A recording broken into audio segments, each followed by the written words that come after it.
Hi, it's Nick on the 18th of June. Hope all is good with you. I'm finishing off today this week's theme of, I feel like I've lost my sense of purpose. That was the question a friend posed and asked for my thoughts on it. So I've shared a series of thoughts this week, and the last one is that my personal experience, and working with lots of other people, is that often a new chapter and a new sense of purpose is preceded by some letting go of attachments.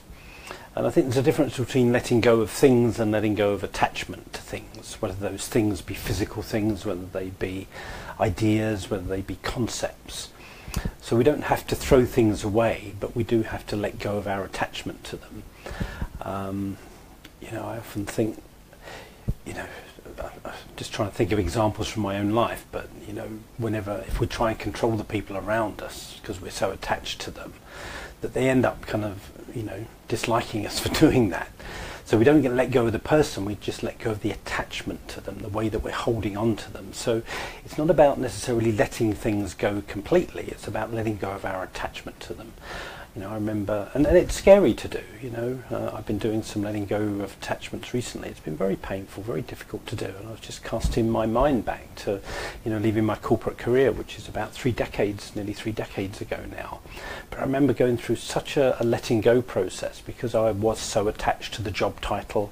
I was very attached to working for a multinational PLC. I was very attached to the car, the status, the money, all those things, almost like they were my identity. I felt like without those things, maybe I'm nothing really.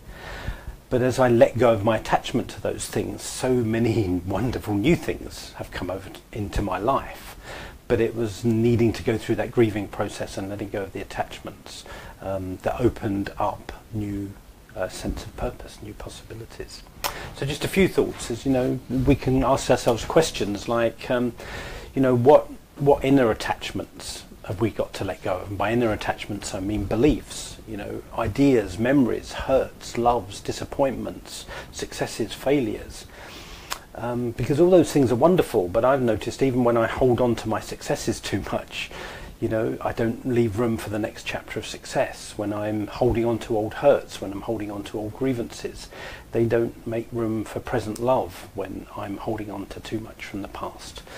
And then also, outer attachments, people, possessions, positions, privileges, all the kind of things that we can be attached to, even, our office space or where we live, And so again, I'm not saying those things aren't important, but I'm saying that our over-attachment to them can kind of stifle us to some extent.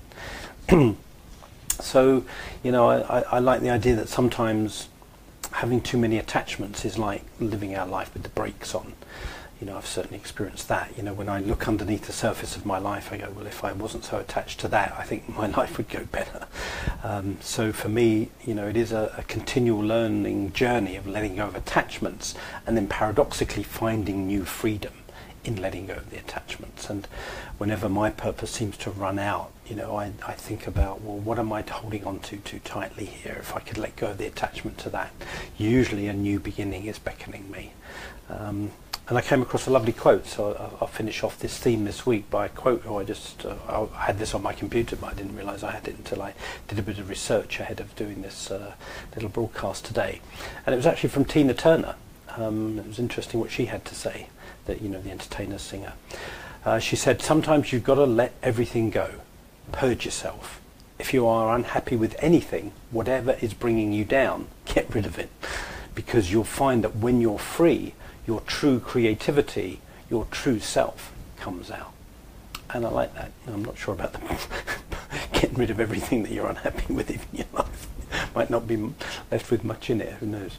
But yeah, I love that idea that when you do purge yourself, when you let go, more of our freedom emerges, more of our true creativity. And I think it's hard to kind of love and be too attached. They're almost kind of contradictory, that whatever we're too attached to, we can't really love. We're really trying to control it by being attached to it. So the more we can let go of our attachments to people and things, the more we can, I think, truly love them.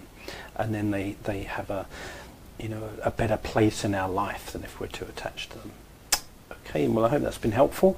So that's the end of this week's theme about, new chapters when you feel like you've lost your purpose. I hope it's been helpful and useful. I've thoroughly enjoyed doing it. So I've got a new topic starting tomorrow, and that new topic is the idea of having your business be the vehicle for you expressing your calling. Because just briefly, I'm going to be talking about this all week, but the headlines are, I think there's two types of businesses. There's businesses whose purpose in a way is to make a profit, and there's businesses whose purpose is to allow us to express our calling in the world. So the week's going to be about how do we have, if we're entrepreneurial, even if it's just even if it's our career, how do we have our work and our business be the expression of our calling and be successful? So that's really what I'm going to be touching on next week. So thank you so much for watching this week. God bless, have a good rest of your day, and I'll be back tomorrow. Bye bye.